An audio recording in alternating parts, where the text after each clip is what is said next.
Luisa Ortega, Venezuela's dissident chief prosecutor, arrived to work to find the gates barred.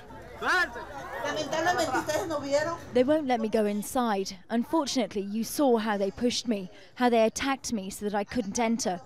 What do they want? To hide the evidence in the case of Odebrecht. They also want to hide the evidence of corruption in Venezuela, hide the evidence of human rights violations that have happened in this country. I will continue to denounce them.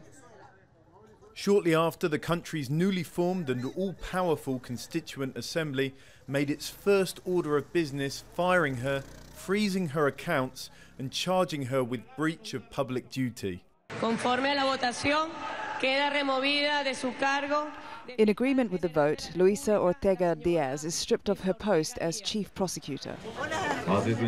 Ortega must have known her days were numbered.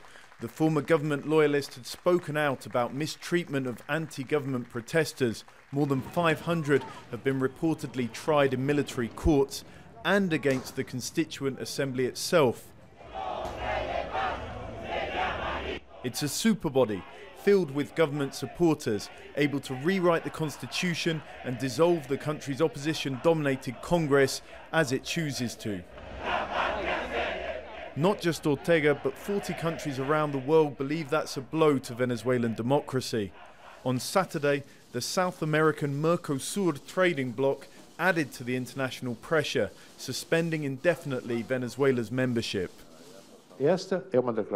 This declaration confirms Mercosur's isolation of the government of Venezuela, saying that this has to stop. Enough with the deaths, enough with the repression. It's just not possible to submit the people to this type of torture. President Maduro claims the assembly will resolve the country's economic collapse. The government has repeatedly said that the Constituent Assembly isn't a power grab, it's a space for peace and dialogue. It's going to be even more difficult for the opposition to believe that after the events at the Attorney General's office. Opposition deputies came to the now former chief prosecutor's office to try and show their support, with the government making ominous noises about stripping their immunity from prosecution. They know they could be next. Holman, Jazeera, Caracas.